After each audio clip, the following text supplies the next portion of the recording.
Happy learning to all. I am R. Hemant Kumar, working as an assistant professor at the Department of Business Administration, Sri Sankara Arts and Science College, Kanjipuram. Now we are going to learn and understand about electronic CRM, that is eCRM. This is the new trend in CRM which exploits the power of internet. Electronic Customer Relationship Management (CRM), eCRM aims at developing and establishing all the functions of CRM with the use of digital communication tools such as email, chat rooms, instant messaging, forums, etc. With the help of internet technologies, we are going to adopt the electronic CRM. We are going to do all the CRM related activities in internet, that is eCRM. Before earlier we have manual kind of business activities, then it becomes e-commerce, electronic business, electronic online business. Likewise, we have done the CRM activities with the help of the small softwares like MS Office. Then we have used CRM software, separate CRM software for our business. Now it becomes electronic CRM, eCRM. We are going to do all the CRM related activities using the power of internet, online CRM or eCRM. eCRM is motivated by the ease of internet access from various computing devices such as desktop, laptops, tablets and smartphones. So we are going to use customer relationship management activities with the help of any devices like laptops or desktops, tablets or smartphones. So in latest there are wearables devices which can be utilized for CRM activities. So eCRM means CRM database access via the web, that is internet. It means intranet access for internal users, that is employees. Once again I tell you, intranet access for internal users, that is employees. Extranet access for business partners, that is distributors, retailers, wholesalers, stakeholders, shareholders. So that is extranet access for business partners and customers, of course. Internet access for the market at large. So likewise we are going to do all the customer relationship management activities, that is marketing, sales, customer service and customer support, campaigns management, lead management, contacts management. All these activities are going to be happen in the internet or web. Anyone can anything from anywhere, maybe business partners, customers, employees, anyone can access business related activities or information from anywhere. eCRM expands the traditional CRM techniques by integrating new electronic channels such as web, wireless, voice technologies and combines it with the e-business applications into the overall enterprise CRM strategy. Traditional CRM plus internet is equal to eCRM. So we have our traditional CRM activities that is going to be into web or internet. So traditional CRM plus internet equal to eCRM. So normal business நம்ம பார்த்துருப்போம், எல்லாமே மேனுவலாக இருந்தது. நேரடியாக தான் ஒரு நிறுவனத்துக்கு போயிட்டு, ஒரு ரீட்டைல் ஷோரூம் போயிட்டு, இல்லை ஜுவல்லரி ஷோரூம் போயிட்டு, இல்லைனா வந்து ஒரு சூப்பர் மார்க்கெட் போயிட்டு, இல்லை ஒரு ஹாஸ்பிட்டல், இல்லை ஸ்கூலு, காலேஜு எல்லாமே நேரடியாக தான் போயிட்டு நம்ம அந்த சர்வீஸ் அவைல் பண்ணுற மாதிரி இருந்தது, பொருட்களை வாங்குற மாதிரி இருந்தது. அப்புறம் என்ன ஆயிடுச்சுன்னா எல்லாமே ஆன்லைன் பிஸ்னஸ் கொண்டு வந்துட்டாங்க. ஸோ ஆன்லைன்லேயே எல்லாமே இப்போ ஆன்லைன்லேயே கிளாஸ் எடுக்க ஆரம்பிச்சிட்டாங்க. ஆன்லைன்லேயே ப்ராடக்ட் வாங்க ஆரம்பிச்சிட்டாங்க. ஈவன் எல்லா ப்ராடக்ட்ஸ் அண்ட் சர்வீஸ் ஆஃபரிங்ஸும் இப்போ ஆன்லைனில் கொண்டு வர ஆரம்பிச்சிட்டாங்க. இப்போ மொபைல் ஆப்லேயும் கொண்டு வர ஆரம்பிச்சிட்டாங்க. ஸோ நம்ம என்ன பண்ணி ஆகணும், அதுக்கேற்ற மாதிரி நம்மளுடைய சிஆர்எம் ஆக்டிவிட்டீஸையும் நம்ம என்ன பண்ணி ஆகணும், ஆன்லைனில் கொண்டு வந்து ஆகணும், வெப்சைட்டில் கொண்டு வந்து ஆகணும், க்ளவுடில் கொண்டு வந்து ஆகணும், அப்புறம் மொபைல் ஆப் மூலிமா நம்மளுடைய சிஆர்எம் ஆக்டிவிட்டீஸை கொண்டு வந்து ஆகணும். ஸோ தட் கஸ்டமர்ஸ் எந்தெந்த டிவைசஸ்லாம் வந்து இன்டர்நெட் ஆக்சஸ் பண்ணுறாங்களோ, that is laptop, desktop, tablets, smart phone, wearable devices, இப்போல்லாம் ஸ்மார்ட் வாட்சே வந்துடுச்சு. ஸோ அது வியரபிள் டிவைஸாக மாறிடுச்சு. ஸோ அது மாதிரி எந்தெந்த ஸ்மார்ட் டிவைசஸ் மூலியமாகவும் இன்டர்நெட் ஆக்சஸ் மூலியமாகவும் கஸ்டமர்ஸ் ஒரு நிறுவனத்துக்கிட்ட வந்து கான்டாக்ட் வச்சுருக்காங்களோ, அது எல்லாத்துலேயுமே நம்ம என்ன பண்ணி ஆகணும், நம்மளோட சிஆர்எம் ஆக்டிவிட்டீஸை கொண்டு வந்தாகணும். So traditional CRM plus internet equal to eCRM. So now we are going to understand the difference between CRM and eCRM. First CRM is conventional CRM uses telephone, fax and a retail store for contacting customers. eCRM uses internet with personal digital assistant devices. முன்னாடிலாம் வந்து சிஆர்எம்ல வந்து telephone use பண்ணி, facts use பண்ணி, இல்லை maximum email use பண்ணி வந்து கஸ்டமர்கிட்ட வந்து கம்யூனிகேட் பண்ணுவாங்க, கான்டாக்ட் பண்ணுவாங்க. பட் இப்போ எல்லாம் அப்படி இல்லை, லைவ் சேட் பண்ணுறாங்க. நீங்கள் வந்து இந்த வெப்சைட் ஓப்பன் பண்ண உடனே இல்லை ஒரு பாப்அப் டிவைஸ் மாதிரி வருது, லைவாக உங்களுக்கு கான்டாக்டில் பண்ணுற மாதிரி, உடனே வந்து லைவ் சேட் பண்ணுற மாதிரி. அப்புறமேட்டு வந்து பர்சனல் டிவைஸ் அசிஸ்டண்ட். சிலலாம் பார்த்தீங்கன்னா எப்படி வந்து ரீட்டைல் ஸ்டோர் ரூமில் போயிட்டு செல்ஃப் கேர் இல்லை செல்ஃப் ஹெல்ப் மாதிரி பண்ணுவோமோ, ஹெல்ப் டெஸ்க் இருக்குமோ, அதே மாதிரி இசிஆர்எம்ல வந்து பார்த்தீங்கன்னா அந்த வெப்சைட்டில் வந்து செல்ஃப் ஹெல்ப்னு ஒன்று கொடுத்துட்றான். நீங்களே வந்து ஃப்ரீக்வெண்ட்லி ஆஸ்கிங் கொஸ்டின்ஸ்னு ஒன்று கொடுத்துட்றான். அதே மாதிரி சீக்கிரமாக வந்து கஸ்டமர் கேர் எக்ஸிக்யூட்டிவ் பேசுகிற மாதிரி ஆக்டிவிட்டீஸ்லாம் பண்ணிட்டாங்க. அதனால் வந்து ஸோ தட் ஈஸியாக வந்து ஃபாஸ்ட்டாகவும் வந்து கஸ்டமர்கிட்ட வந்து கம்யூனிகேட் பண்ணுற மாதிரி இசிஆர்எம் ஆக்டிவிட்டீஸ்லாம் இருக்குது. Second difference, CRM takes care of customers via internet. You should understand the word carefully. CRM takes care of the customers via internet, but in ECRM the customer is able to take care of himself. The customer is able to take care of himself using internet. That is very important word. நீங்களே உங்களுக்கான ப்ராப்ளமை வந்து ஈஸியாக resolve பண்ண முடியும். நீங்களே வந்து உங்களுக்கு தேவையான சர்வீஸை வந்து இசிஆர்எம் மூலிமா அவைல் பண்ணிக்க முடியும்.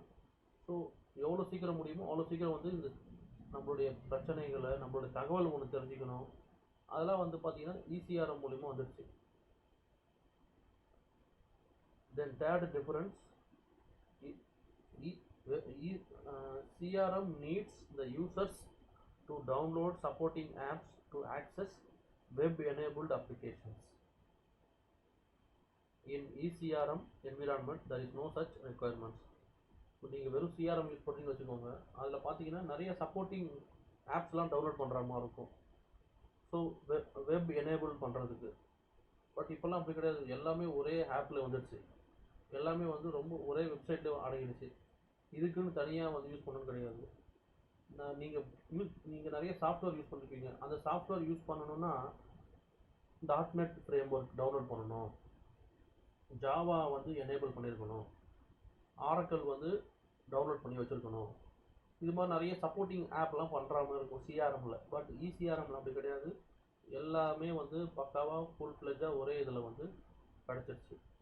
Fourth difference is CRM system design is product and functions oriented. So CRM system design வந்து எதை டிபெண்ட் பண்ணியிருக்குன்னா, எதை ஓரியன்டேஷன் பண்ணியிருக்குன்னா ப்ராடக்ட்ஸ் அண்ட் ஃபங்க்ஷன்ஸ். உங்களுடைய ப்ராடக்ட்ஸ் அண்ட் ஃபங்க்ஷன்ஸ், நீங்கள் என்ன பிஸ்னஸ் ஃபங்க்ஷன்ஸ் வச்சுருக்கீங்களோ அது சம்மந்தமாக தான் சிஆர்எம் இருந்தது. பட் இசிஆர்எம் வந்து கம்ப்ளீட்லி கஸ்டமர் ஓரியன்டட். கஸ்டமர் எப்படி இருக்காங்க, கஸ்டமர் எந்த மோட் ஆஃப் கம்யூனிகேஷனில் வராங்களோ அதில் வந்து நம்ம அவங்களுக்கு ஏற்ற மாதிரி, கஸ்டமருக்கு ஏற்ற மாதிரி சூப்பராக நம்ம என்ன பண்ண போகிறோம்னா இசிஆர்எம் வந்து சிஸ்டம் வந்து எனேபிள் பண்ணியிருக்காங்க. அப்புறம் சிஆர்எம்மில் வந்து cost of maintenance is high, but இசிஆர்எம்மில் வந்து cost of maintenance is less. The last difference is time taken for maintenance is long in CRM, but in ECRM the maintenance time is very less. So இது மாதிரி நிறைய differences இருக்குது சிஆர்எம்க்கும் இசிஆர்எம்க்கும். So nowadays வந்து most of the organisations are utilising this ECRM platform effectively in order to maintain a communication or contact with the customers. Why ECRM? Due to introduction of new technologies, due to globalization, changing customer attitudes and expectations, to gain competitive advantage, to measure, create and increase income for the business, and the last reason is to reduce cost. These are the importance of ECRM, or these are the benefits of ECRM to the organization as well as the customers, because nowadays there are so many emerging technologies in the market. We have to adopt these kind of technologies, then only we can sustain in the market. We have to, if we have to maintain or sustain in the business, there is no way that you have to adapt to the latest technologies in the market. எல்லாருக்குமே பொருந்தும் இது. ஏன்னா வேறு வழியே இல்லை, technology மாறிட்டே இருக்குது. அந்த டெக்னாலஜிக்கு ஏற்ற மாதிரி நம்மளையும் நம்மளோட பிஸ்னஸையும் வந்து மாற்றிக்கணும். ஸோ அப்போ தான் வந்து நம்மளுடைய கஸ்டமர்ஸ் வந்து நம்ம தக்க வச்சுக்க முடியும். அப்போ தான் நம்ம மார்க்கெட்டில் சர்வை பண்ண முடியும். இல்லைனா வந்து சர்வை பண்ண முடியாது. we will definitely lose our customers if you don't adapt or use the latest technologies. அதே மாதிரி குளோபலைசேஷன் ஆகிடுச்சு. So that nowadays you can market your product or service within a certain boundary. Now it becomes globalized market. Now you can sell your product or service to any country. now இப்போலாம் பார்த்தீங்கன்னா online class எடுக்கிறாங்க. அந்த online கிளாஸில் பார்த்தீங்கன்னா அந்த வெபினாரில் Indians attend பண்ணுறாங்க, Malaysians attend பண்ணுறாங்க, Singapore people attend பண்ணுறாங்க, ஈவன் அதர் கண்ட்ரிஸ் பீப்புளும் அந்த வெபினார் அட்டன் பண்ணுறாங்க. ஸோ உங்களுடைய நீங்கள் ஒரு இன்ஸ்டியூஷன் இருக்குது, இல்லை நீங்கள் வந்து ஒரு ட்ரைனிங் சென்டர் வச்சுருக்கீங்க, இல்லை ஒரு பிளேஸ்மெண்ட் சென்டர் வச்சுருக்கீங்க, நீங்கள் வந்து பாடம் நடத்துறது வந்து சர்டன் பவுண்ட்ரிக்குள்ளே தான் இல்லை கிடையாது. இப்போ வந்து என்னாச்சுன்னா ஃபேஸ்புக்கில் ஒரு பேஜ் வச்சுருக்காங்க அந்த ட்ரைனிங் சென்டர். அந்த ஃபேஸ்புக் பேஜில் வந்து எல்லா நாட்டுடைய மக்களும் பார்க்குறாங்க. ஸோ தட் நீங்கள் உங்களுடைய ப்ராடக்ட் அண்ட் சர்வீஸ் என்ன ஆகுதுன்னா எல்லா நாட்டு மக்களுக்கும் கொண்டு போய் சேர்க்க முடியும். ஸோ அது மாதிரி தான் you can have this technology to acquire and retain your national customers and as well as international customers. So அப்படி தான் உங்களுடைய ப்ராடக்ட் வந்து குளோபல் லெவலில் கொண்டு போகிறதுக்கு வந்து இசிஆர்எம் வந்து ரொம்ப யூஸ்ஃபுல்லாக இருக்குது. அதே மாதிரி nowadays there is a change in customer attitudes and expectations. So comfort level ஜாஸ்தி ஆகிடுச்சு. லக்ஸூரியஸ் லைஃப் வாங்கணும் ஆசைப்படுறாங்க. சீக்கிரமாக குயிக்காக வந்து அவங்களுக்கு சர்வீஸ் பண்ணணும். அவங்களுடைய சேல்ஸ் சைக்கிள் வந்து ரொம்ப ஷார்ட்டனாக இருக்கணும். நான் ஆர்டர் பண்ணுறேன், உடனே எனக்கு ப்ராடக்ட் கையில் வந்துடணும். நான் வந்து ஒரு கம்ப்ளைண்ட் சொல்கிறேன், அதை உடனே நீங்கள் ரெக்டிஃபை பண்ணிடணும். அந்த சேல்ஸ் சைக்கிள், ஆப்ரேஷனல் சைக்கிள், அது கஸ்டமர் சப்போர்ட் சைக்கிள், அதெல்லாம் வந்து ரொம்ப குயிக்காக இருக்கணுன்றதுக்கோசம் எதிர்பார்க்குறாங்க. கஸ்டமருடைய எக்ஸ்பெக்டேஷன் மாறி போச்சு. ஸோ அதனால் வந்து அதுக்கேற்ற மாதிரி நம்மளுடைய ஈஸியாக நம்ம வந்து ஆன்லைனில் வந்து நம்மளுடைய ப்ராடக்ட் அண்ட் சர்வீஸை பண்ணியே ஆகணும், சூப்பராக பண்ணி ஆகணும். And to gain competitive advantage, there are so many competitors in the market. Everyone is working hard to compete with them. So in order to acquire more customers and retain those customers, and you have to retain them and avoid those competitive pressure, you have to utilize these ECRM tools and technologies. Then only you can gain your competitive advantage. So ரொம்ப முக்கியம். Competitors ஜாஸ்தி ஆகிட்டாங்க, வேறு வழியே இல்லை. நீங்கள் உங்கள் காம்படிட்டரை விட நீங்கள் சிறப்பாக customer service, sales and marketing activities பண்ணால் மட்டும்தான் நீங்கள் மார்க்கெட்டில் வந்து சஸ்டெயின் பண்ண முடியும். இல்லைனா உங்கள் காம்படிட்டருக்கு போயிடுவாங்க. அதனால் நீங்கள் என்ன பண்ணியாகணும், நிறைய நீங்கள் பார்க்கலாம். அமேசானில் ஒரு ஆஃபர் விட்டுறாங்கன்னா உடனே ஃப்ளிப்கார்ட்டில் ஒரு ஆஃபர் பார்த்தே பண்ணுவாங்க. ஸ்விக்கியில் ஒரு ஆஃபர் வருதுன்னா உடனே ஜொமேட்டோவில் வந்து ஒரு ஆஃபர் அதுக்கேற்ற மாதிரி பண்ணுவாங்க. இவங்க ஜொமேட்டோவில் ஒரு லாயல்ட்டி ப்ரோக்ராம் நடத்துகிறாங்க, ஜொமேட்டோ கோல்டு அப்படின்ட்டு. உடனே ஸ்விக்கியில் வந்து அதே மாதிரி ஸ்விக்கி சூப்பர் அப்படின்ட்டு ஒரு லாயல்ட்டி ப்ரோக்ராம் நடத்துகிறாங்க. இது மாதிரி நிறைய நடக்குது. Indian oil corporation, Bharat petroleum, Hindustan petroleum, அவங்களுக்குள்ள ஒரு ஒரு மாதிரி காம்படிஷன் போயிட்டுருக்கு. எல்லா ஸ்கூல்ஸ் அண்ட் காலேஜஸ்க்கும் ஒரு காம்படிஷன் போயிட்டுருக்கு. இன்ஜினியரிங் காலேஜஸ்க்குள்ள நிறைய ஒரு காம்படிஷன் போயிட்டுருக்கு. எல்லாருமே வந்து மாறி மாறி என்ன பண்ணுறாங்கன்னா நிறைய அவேர்னஸ் ப்ரோக்ராம், வெபினார்ஸ் நடத்துகிறாங்க, பிளேஸ்மெண்ட் ஆக்டிவிட்டீஸ் நடத்துகிறாங்க. இதெல்லாமே வந்து ஆன்லைனில் நடக்குது. ஸோ இதெல்லாம் வந்து காம்படிட்டிவ் அட்வான்டேஜ். உங்களுடைய காம்படிட்டிவ் அட்வான்டேஜ் அட்டைன் பண்ணுறதுக்கு இந்த இசிஆர்எம் வந்து ரொம்ப ரொம்ப யூஸ்ஃபுல்லாக இருக்குது. ஏன் ஈவன் நீங்கள் நிறைய கம்ப்யூட்டர் கம்பெனி கேள்விப்பட்டிருப்பீங்க, லைக் டெல், ஹெச்பி, அவங்களாம் கூட பார்த்தீங்கன்னா ரெகுலராக வந்து அவங்களுடைய சோஷியல் மீடியா பிளாட்ஃபார்ம் மூலயமா நிறைய கஸ்டமர் ரிலேஷன்ஷிப் மேனேஜ்மெண்ட் ஆக்டிவிட்டீஸ் பண்ணிகிட்டே வராங்க. ஹெச்பி கூட ஒன்று பண்ணுறாங்க, லேட்டஸ்ட்டாக நிறையா வெபினார்ஸ் ஆர்கனைஸ் பண்ணுறாங்க. லேட்டஸ்ட்டு டெக்னாலஜிஸில் இருக்கக்கூடிய கான்செப்ட்ஸ்லாம் வந்து வெபினார்ஸ் மாதிரி நடத்துகிறாங்க. ஸோ தட் அது மூலயமா நிறையா கஸ்டமர் டேட்டா பேஸ் கிடைக்குது. எனக்கு கூட ஒரு ஃபோன் வந்தது, ஹெச்பியிலேருந்து ஃபோன் பண்ணாங்க. ஹெச்பியில் வந்து ஒரு ஜென்ரல் மோட்டிவேஷ்னல் ஸ்பீச் சம்மந்தமாக ஒரு ட்ரைனிங் ப்ரோக்ராம் நடந்தது. அப்புறமேட்டு ஒரு கம்ப்யூட்டிங் டிவைசஸ் பற்றி ஒரு ட்ரைனிங் ப்ரோக்ராம் நடந்தது. அப்புறம் இந்த கோவிட் டைமில் வந்து எப்படி சேஃப் அண்ட் செக்யூராக இருக்கணும், அப்புறம் வந்து டேட்டா செக்யூரிட்டி, சைபர் செக்யூரிட்டி எப்படி இருக்கணும், அதுக்குலாம் நிறைய அவேர்னஸ் ப்ரோக்ராம் நடத்துகிறாங்க. அது மூலிமா நிறைய பேர் என்ன ஆகுறாங்கன்னா அந்த ப்ரோக்ராமில் வந்து சேர்றாங்க, அந்த வெபினார் அட்டன் பண்ணுறாங்க. அது மூலிமா அவங்களுக்கு டேட்டா பேஸ் கிடைக்குது. ஸோ தட் அந்த டேட்டா பேஸில் அதெல்லாம் லீட்ஸ், அந்த லீட்ஸ் மூலயமா என்ன பண்ணுறாங்கன்னா ஹெச்பியோடைய ப்ராடக்ட்ஸ் அண்ட் டிவைசஸ் வந்து ப்ரொமோஷன் பண்ணுறாங்க, சேல்ஸ் பண்ணுறாங்க. ஃபோன் பண்ணி பேசுனாங்க, இது மாதிரி நீங்கள் அட்டன் பண்ணீங்க அந்த வெபினார் எந்த அளவுக்கு யூஸ்ஃபுல்லாக இருந்தது, ஹெச்பியில் வந்து இந்த மாதிரி ப்ராடக்ட்ஸ் அண்ட் ஆஃபர்ஸ் வந்துருக்கு, லேட்டஸ்ட்டாக அந்த டிஸ்கவுண்ட்ஸ் வந்துருக்கு, நீங்கள் வந்து அவைல் பண்ணிக்கலாம். இப்போ உங்களுக்கு மட்டும் இந்த ஆஃபர்ஸ் இருக்குது, டிஸ்கவுண்ட்ஸ் இருக்குதுன்னு சொல்லி ப்ரொமோஷனல் பண்ணுறாங்க. இப்படிலாம் வந்து லீட்ஸ் ஜென்ரேட் பண்ணுறாங்க, ஒரு ட்ரஸ்ட்டை உருவாக்குறாங்க. ரொம்ப ரொம்ப மார்க்கெட்டில் ரொம்ப சிறப்பான மோட்டிவேஷ்னல் ஸ்பீக்கர்ஸ்லாம் இருக்காங்க. அவங்களுடைய ஸ்பீச்லாம் கொண்டு வந்து ஒரு நம்பிக்கையை உருவாக்குறாங்க. இந்த மாதிரி ஆன்லைன் சிஆர்எம் மூலிமா நீங்கள் நிறைய ஆக்டிவிட்டீஸ் பண்ணலாம். அப்போ தான் வந்து உங்கள் காம்படிட்டரை விட நீங்கள் சிறப்பாக கஸ்டமருக்கு வந்து வேல்யூ கொடுக்க முடியும். அப்போ தான் கஸ்டமர்கிட்ட ஒரு ட்ரஸ்ட்டு உருவாக்க முடியும்.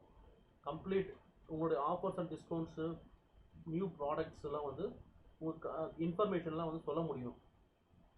Next, to measure, create and increase income for the business ரொம்ப முக்கியம்.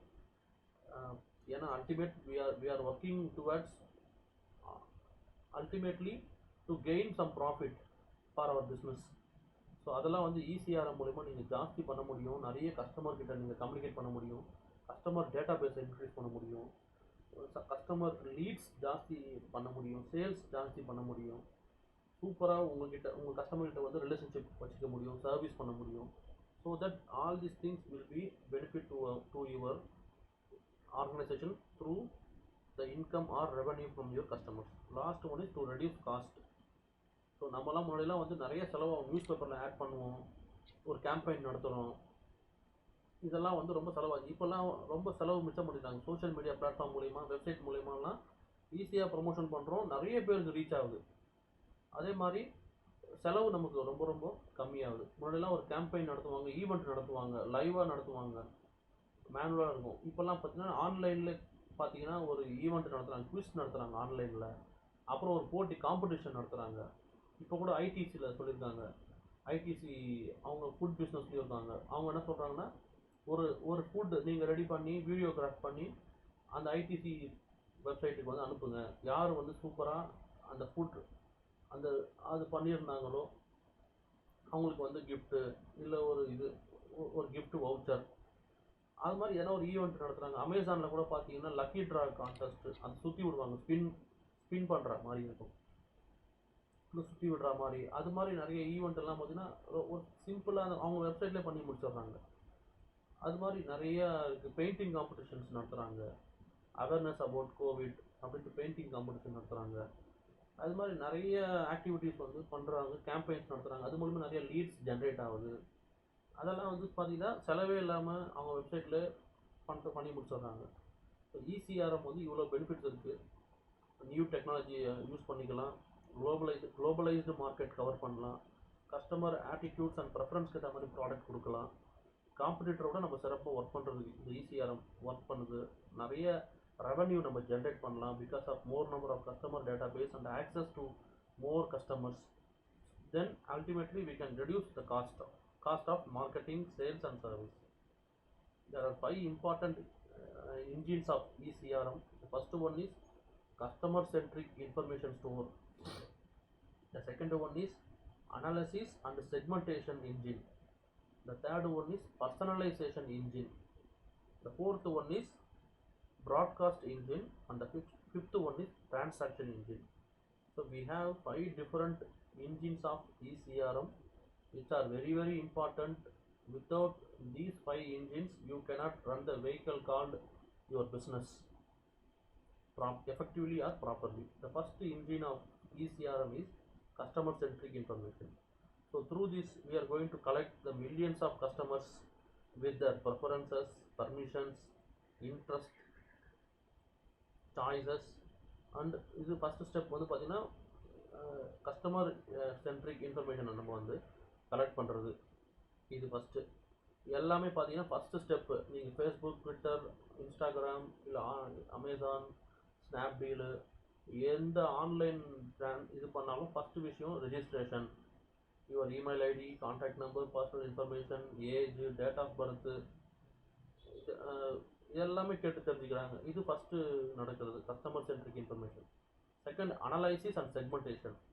After the collection of customer database you have to analyse and segment age wise, gender wise, economic wise, அப்புறம் அவங்களுடைய ப்ரெஃபரன்சஸ்ஸு, அவங்களுடைய இன்ட்ரெஸ்ட்டு, இது மாதிரி இதெல்லாம் வச்சு பார்த்தீங்கன்னா கஸ்டமர் செக்மெண்டேஷன் பண்ணலாம். 20-30 செக்மெண்டேஷன் இருக்குது. உங்களுடைய கஸ்டமர் டேட்டாபேஸை வச்சு you can do 20 to 30 different segment of customers. Regular கஸ்டமரா, டெய்லி கஸ்டமரா, இல்லை மாதத்துக்கு ஒரு முறை வாங்குறாங்களா. தனிஷ்க்கு நீங்கள் கேள்விப்பட்டிருப்பீங்க, டாட்டாவுடைய ப்ராடக்ட்டு ஜுவல்லரி அவங்க சொல்லியிருக்காங்க நிறைய செக்மெண்டேஷன் டைப் இருக்குது. சில பேர் வந்து ரெகுலராக வாங்குவாங்க, சில பேர் வந்து சேவிங்ஸ், கோல்டு சேவிங்ஸ் பண்ணுறதுக்குன்னு வாங்குவாங்க, சில பேர் வந்து அவங்களுடைய சாரீஸ்க்கு மேட்ச் பண்ணுற மாதிரி வாங்குறவங்களாம் இருக்காங்க ஜவுல்ஸு, அவங்களுடைய பேங்கிள்ஸுக்கு மேட்ச் பண்ணுற மாதிரிலாம் நெக்லஸஸ் வாங்குவாங்க, சில பேர் வந்து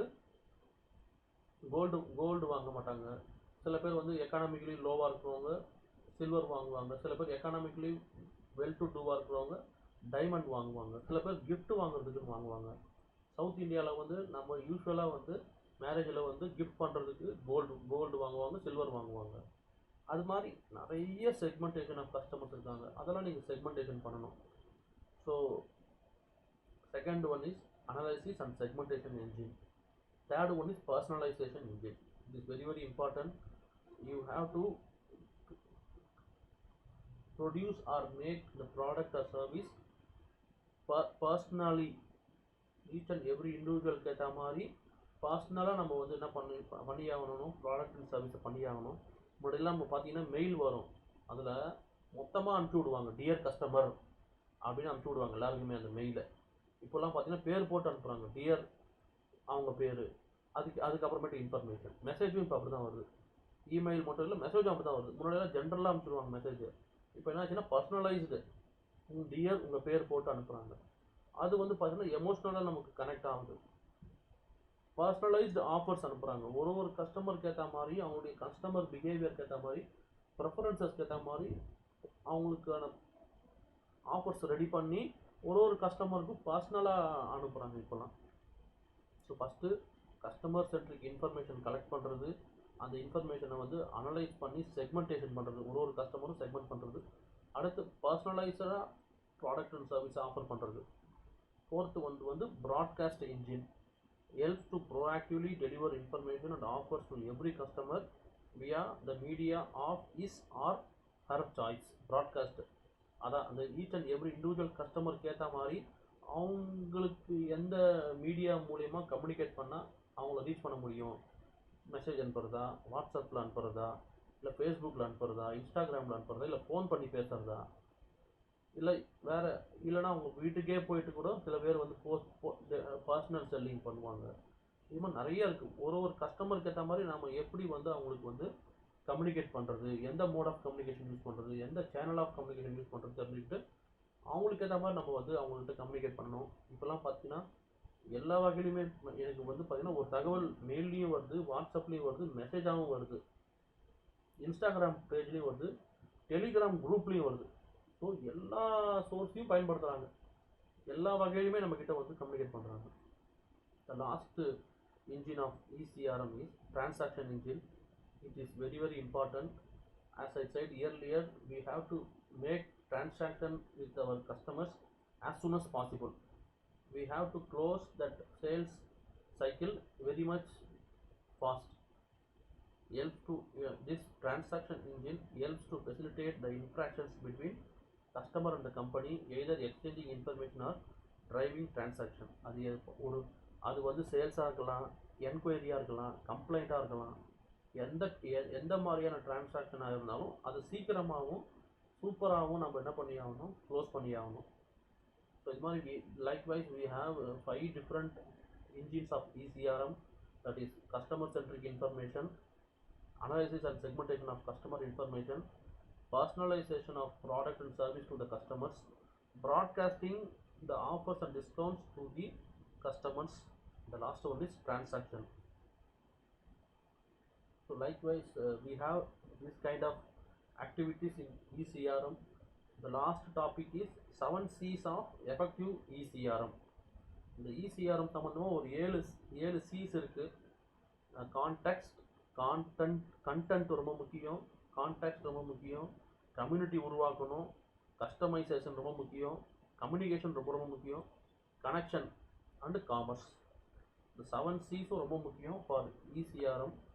காமர்ஸ் பிஸ்னஸ் ரொம்ப முக்கியம், கனெக்ஷன்லேயே இருக்கணும், கம்யூனிகேஷன் பண்ணிக்கிட்டே இருக்கணும், கஸ்டமைசேஷன் சொல்லுவாங்க, ஒரு கம்யூனிட்டி மாதிரி உருவாக்கணும், கண்டென்ட் ரொம்ப முக்கியம், அப்புறம் கான்டாக்ட் தான் நீங்கள் சொல்லணும்.